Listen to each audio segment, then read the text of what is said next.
So, like, you want more specifically around the technical. So it's interesting. I started in a CPA background, so I was in the industry, landed in software unexpectedly. So I spent about the last 30 plus years in technology, but very specifically around tax compliance. I think it's a great career for anybody. It has a lot of skill sets, I think, that you gain and build that is helpful. There's a lot of collaboration across teams.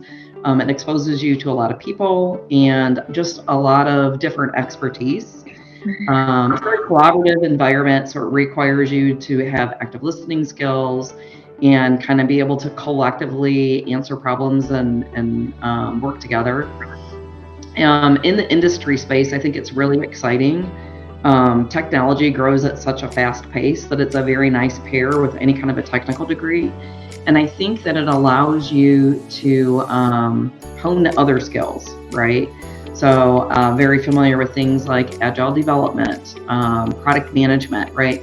How you prioritize, how you listen to the customers, how you collect that data. It's really extremely transferable to a lot of different industries. Accounting and tax is never going to go away, right? So I also think that that's very key for students. I think it's unfortunate because, to your point, there is less and less, and I really enjoy it. It gives you a different way to help businesses and clients, right? Take a more holistic look at things that are industry standard that maybe they could focus on and do better, how they can save money and reinvest in their businesses. And I don't know.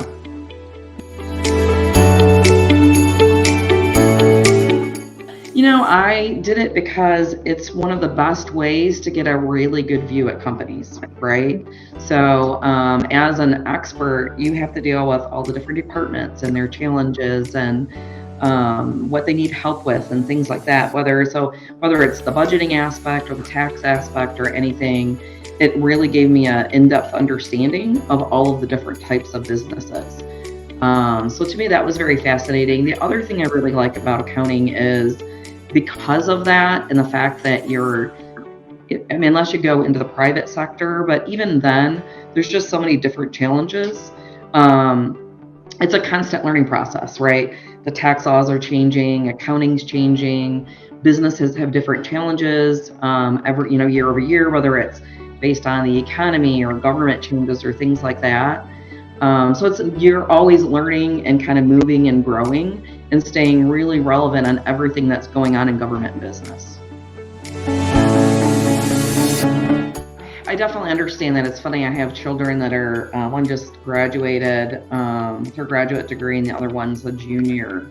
And I think it's a good thing. I think that the younger generation today has much better work-life balance. I will say traditionally, I think that it's a very overworked field, and with less and less people going into it, it is forcing the industry to find different ways to get around it.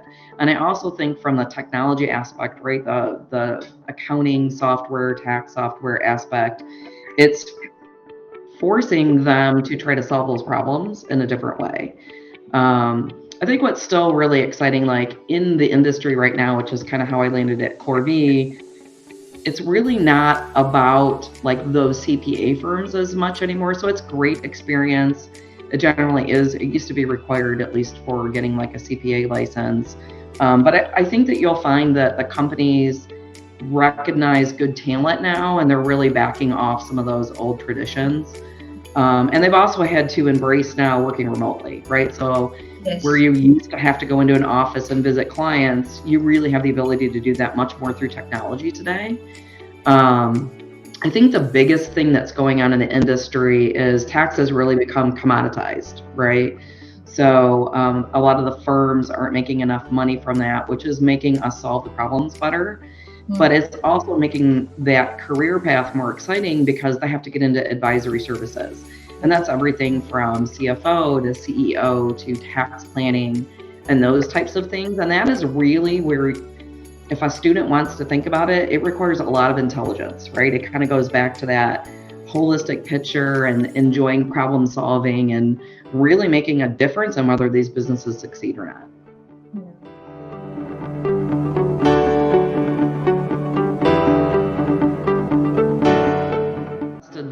advice I could ever give is be an active listener Mm. and really try hard for that collaboration and win-win, because that's where it all comes together. Recognizing that other people's experiences, their education and everything bring something to the table to make the end result 100% better. Mhm. And my other thing I would say is be true to yourself. If you have enough confidence in the right way, right, to be able to speak out if you question something, ask questions so that you gain an understanding, and really holistically try to add value. Don't be afraid to speak out. My favorite, because they're better with technology and just kind of the way that people connect things, and they're so inspiring and so willing to learn. It's amazing to me what I learn from young talent. That's probably actually my favorite to work with all the time, is new people in the industry, because I think that maybe that's a point that you could add, is the right leaders will learn as much from you as you are from them.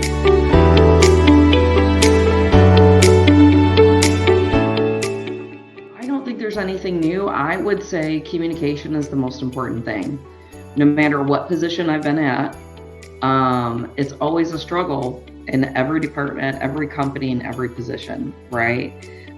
Is clear communication. So I would say interpersonal, soft skills, all of that is imperative today. And I think with the way technology has gone, that we've lost a lot of that skill set, right? And so to me, that if you have that, I think you can bridge anything. I think, that is one of the things that you see even in the software industry and trying to help the accounting industry, is the ability for, they're getting much better. So things that a expert would have used to have done, really making that available, and so that you can hire office staff to do a lot of it, or you can do other things like that. I know there's been a lot of outsourcing even in completing returns, but getting them reviewed in the U.S. Things along that matter. I think they have to. The industry is at a point where the shortage is high enough, and that they're increasing the pay, and they're having to come up with unique ways to try to solve those problems, which is another way I think other people can help, or like I say, young talent, because that kind of goes back to don't be afraid to speak out. If it doesn't need to be done by you, then there could be a better solution, right?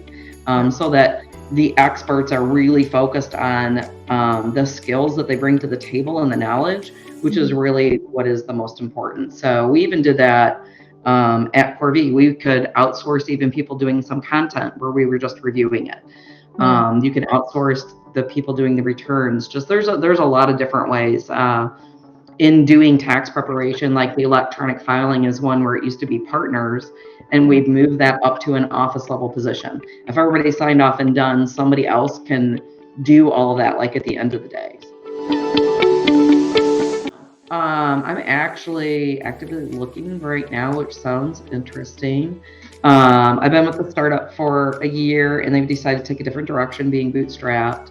So I don't know, I'm looking, but I do feel that regardless of me being in the tax accounting industry, just like everything I said, I have a lot of other talents I can bring. I know how to do career progression. I've done roles, responsibilities. I've done agile development, product management. So I want to stay in some kind of a software space, because I think that's probably where I'll utilize most of my skill set. But yeah, I'm not sure. So hopefully right now, just finding a good fit in a company that will, be able to utilize my talents well. Yeah. That I'm excited about, right? I guess, it's kind of funny, like at the end of my career, I'm looking for a way to make a difference, which is kind of why I went to that startup to begin with. And I'm super excited about everything I've done there and what they're doing in the industry. But I would love to be part of a technology company that's trying to make a difference in the world.